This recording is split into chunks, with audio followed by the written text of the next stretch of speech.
Hello everyone, welcome back to my channel. कैसे हैं आप सब? उम्मीद है आप सब बहुत अच्छे होंगे। अगर आप अच्छे नहीं भी हैं तो मैं इतना ही कहना चाहूँगी कि देखिए, परिस्थितियाँ बहुत कठिन है, लेकिन हमें हौसला बनाकर रखना है, हमें बहुत खुशहाल रहना है, क्योंकि इसी से हम अपनी हिम्मत बढ़ा पाएंगे और अपने अपनों की हिम्मत बढ़ा पाएंगे। लेकर हाजिर हूँ मैं, आपकी लीगल फ्रेंड और गाइड दिव्या ओझा, आपके लिए नया वीडियो जो कि संबंधित है अमरदीप सिंह वर्सेस हरवीन कौर के जजमेंट से। इस जजमेंट में ऑनरेबल एपेक्स कोर्ट ने अपना वर्डिक्ट दिया। 13B में जो फर्स्ट मोशन का पीरियड है उसको किन परिस्थितियों में कूल ऑफ किया जा सकता है, इसके बारे में आपको केस का नंबर बता देते हैं। 11158 ऑफ 2017 है सिविल अपील नंबर। जो इसका SLP नंबर है वो मैं डिस्क्रिप्शन बॉक्स में मेंशन कर दूंगी। आपको थोड़ा सा फैक्ट के बारे में बता दें। अपीलांट यानी कि अमरदीप सिंह और रिस्पोंडेंट हरवीन कौर की शादी हुई 1994 में। इनके दो बच्चे हुए 1995 और 2003 में। ये दोनों पार्टीज जो है वो एक दूसरे से अलग रह रही थी 2008 से। उसके बाद इनके बीच में बहुत सारे लिटिगेशंस हुए। फाइनली ये सेटलमेंट पर पहुंची और इन्होंने म्यूचुअल कंसेंट से डिवोर्स के लिए पिटिशन फाइल की। जो परमानेंट एलिमनी की धनराशि तय हुई वो 2,75,00,000 थी, और जिसमें से 50-50 लाख के दो चेक जो थे वो अपीलांट ने जब डिवोर्स पिटिशन फाइल हुई उसके बाद फाइल किए कोर्ट में, दाखिल किए कोर्ट में, जो कि ड्यूली ऑनर्ड भी हो गए।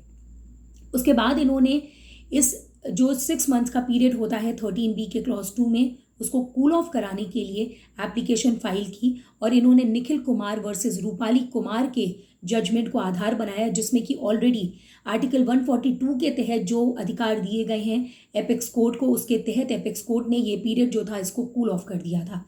उसके बाद एक और जजमेंट मैं आपको बताना चाहूँगी, जिसका नाम है पूनम वर्सेस सुमित तंवर। इस जजमेंट ने भी ऑनरेबल एपेक्स कोर्ट ने 145(2) के तहत अपनी पावर का इस्तेमाल किया था और ये पाया था कि मैरिज जो है वो बिल्कुल वर्केबल नहीं है, बियॉन्ड सैल्वेज है, वो पूरी तरीके से ब्रेक हो चुकी है।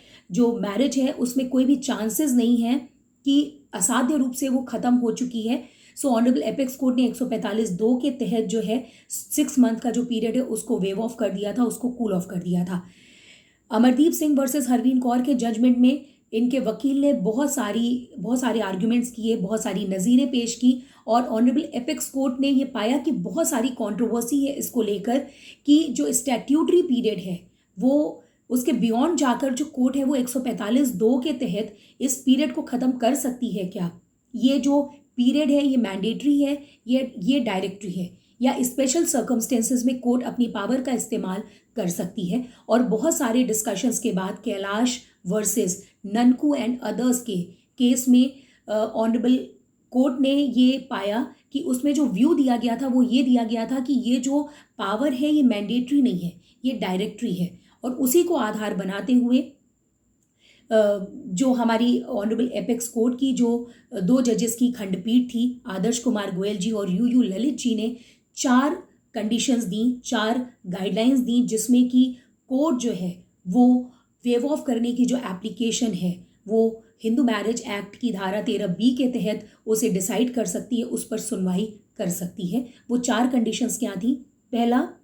पहली कंडीशन ये थी कि जो ये 6 मंथ का पीरियड है ये in addition with that 1 year period जिससे कि जो ऑलरेडी दिया हुआ है 13(2) में, जिसमें कि ये है कि पार्टीज जो हैं वो 13(1) में ये दिया हुआ है कि पार्टीज 1 साल से एक दूसरे से सेपरेट रह रही होंगी।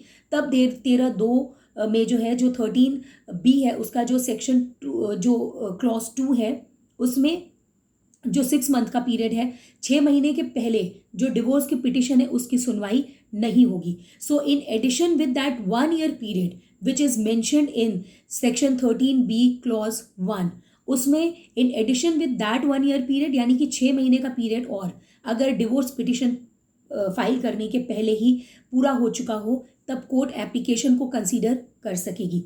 दूसरा ये है कि जितने भी चांसेस हो सकते हैं मीडिएशन और रिकंसिलिएशन के, जितने भी एफर्ट्स हो सकते हैं वो सब डाले जा चुके हैं, लेकिन अब लगता है कि मैरिज वर्केबल नहीं है। लॉ के तहत जितने भी मीडिएशन और कंसिलिएशन के प्रोसेसर हैं, लाइक CPC के तहत 32A यानी कि 32A चैप्टर 32A रूल 3 में जो है जो प्रोविजन दिए गए हैं, उसके अलावा जो section 9 of the family courts act है, प्लस जो ये एक्ट है इसकी जो धारा 23 है, इसके तहत भी जो हिंदू मैरिज एक्ट है, इसके तहत भी जितने भी एफर्ट्स हो सकते हैं, सीपीसी हो, वो हिंदू मैरिज एक्ट हो, फैमिली कोर्ट्स एक्ट हो, उसके तहत सारे एफर्ट्स डाले जा चुके हैं। बट इट अपीयर्स कि अब दो पार्टीज़ जो हैं इनके बीच में समझौता नहीं हो सकता, ये एक साथ नहीं रह सकती, और इनका रिहैबिलिटेशन जो है वो पॉसिबल है कहीं और, ये वापस से कहीं और सेटल हो सकती हैं। सो इन परिस्थितियों में कोर्ट एप्लीकेशन को कंसीडर करेगी। तीसरा ये है कि दोनों पार्टीज़ के बीच किसी भी तरीके का डिस्प्यूट वो पेंडिंग नहीं हो, फिर चाहे वो बच्चे की कस्टडी का हो, चाहे वो एलिमनी से रिलेटेड हो, तब जो सुप्रीम कोर्ट है या उसने ये वर्डिक्ट दिया कि जो कोर्ट है वो अगर वहाँ पर एप्लीकेशन मूव की जाती है तो कोर्ट जो है वो उस एप्लीकेशन पर सुनवाई कर सकती है।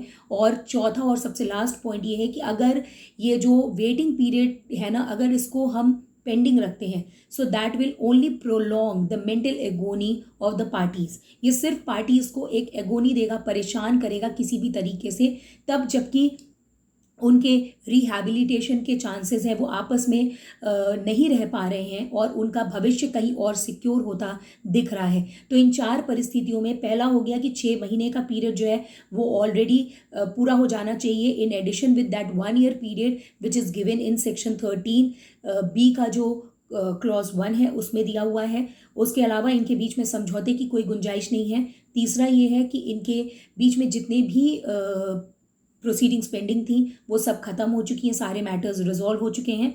और चौथा ये है कि इनको इस जो वेटिंग पीरियड है इसको अगर कूल ऑफ नहीं किया गया तो किसी ना किसी तरीके से इनको जो मेंटल एगोनी है वो बढ़ेगी, इनको जो एगोनी मिल रही है, जो यातना मिल रही है वो प्रोलॉन्ग ही होगी, वो बढ़ेगी ही। तो इन परिस्थितियों में जो पार्टीज़ हैं, अगर ऐसा है तो पार्टीज़ रीज़न को लिखते हुए, जबकि आपने 13B की दरख्वास्त मूव कर दी, उसके एक हफ्ते के बाद ये दरख्वास्त कॉम्पिटेंट कोर्ट में मूव कर सकती हैं, और कॉम्पिटेंट कोर्ट जो है वो सारी चीज़ों को कंसीडर करते हुए, ये पाते हुए कि जो पार्टीज़ हैं उनके बीच में वापस से जुड़ने का कोई भी रास्ता नहीं रह गया है, वो बिल्कुल से जो मैरिज है वो बिल्कुल मतलब ब्रेक हो चुकी है, कोई इमोशंस नहीं रह गए हैं, वो इमोशनली पूरी तरीके से ख़त्म हो चुकी है, बियॉन्ड सैल्वेज हो चुकी है। तो उन परिस्थितियों में कोर्ट जो है वो ये जो वेटिंग पीरियड है, जो 6 मंथ्स का पीरियड है, इसको कूल ऑफ कर सकती है, इसको वेव ऑफ कर सकती है, इसको ख़त्म कर सकती है। और अगर कोर्ट ये चाहती है कि अगर कोर्ट को लगता है कि पार्टीज़ को किसी भी तरीके से पार्टी सफ़र करेंगी अपीयर होने में, तो जो कोर्ट है वो वीडियो कॉन्फ्रेंसिंग के ज़रिए भी उनको सुन सकती है, उनके रिलेटिव को सुन सकती है, उनके घर वालों को सुन सकती है, इस वजह से कि जो पार्टीज़ हैं उनको किसी भी तरीके का ट्रॉमा ना हो। सो आज का ये वीडियो था अमरदीप सिंह वर्सेस हरवीन कौर के जजमेंट पर आधारित, जिसमें ऑनरेबल एपेक्स कोर्ट की 2 जजों की खंडपीठ ने अपना वर्डिक्ट दिया। बहुत सारे कॉन्फ्लिक्ट्स को कंसीडर करते हुए उन्होंने ये पाया कि ये जो 13B का जो क्लॉज 2 है ना, ये डायरेक्टरी है, ये मैंडेटरी नहीं है। स्पेशल सर्कमस्टेंसेस में कोर्ट 6 मंथ्स का जो पीरियड है उसको वेव ऑफ कर सकती है, उसको ख़त्म कर सकती है, ताकि जो पार्टीज़ हैं वो अपने समय का उपयोग करें, अपने समय का सदुपयोग करें। अगर वो एक साथ खुश नहीं रह पा रही हैं तो वो जहाँ खुश रह सकती हैं वहाँ पर वो आगे मूव कर सकें, वो मूव ऑन कर सकें। और ये कहते हुए सुप्रीम कोर्ट ने ये जो अपील थी इसको अलाउ किया, और ये कहा कि कोर्ट को ये पावर है कि वो स्पेशल सर्कमस्टेंसेस में जो कि 4 कंडीशंस हैं उनमें अपनी फाइंडिंग रिकॉर्ड करते हुए, खुद को सेटिस्फाई करते हुए, अगर पार्टीज़ कोर्ट को सेटिस्फाई कर लेती हैं इन ग्राउंड्स पे जो 4 कंडीशंस दी गई हैं, तो कोर्ट जो है वो इंटरफेयर कर सकती है। सो ये था मेरा आज का वीडियो। आप सबसे ये गुजारिश है कि मेरे वीडियोस को देखते रहिए, चैनल को सब्सक्राइब ज़रूर कीजिए, लाइक ज़रूर कीजिए, अपना व्यूज़ ज़रूर बताते रहिए। बहुत खुश रहिए, बहुत आबाद रहिए, और प्लीज़ और भी कोई ऐसा टॉपिक हो तो आप मुझे ज़रूर बताइएगा।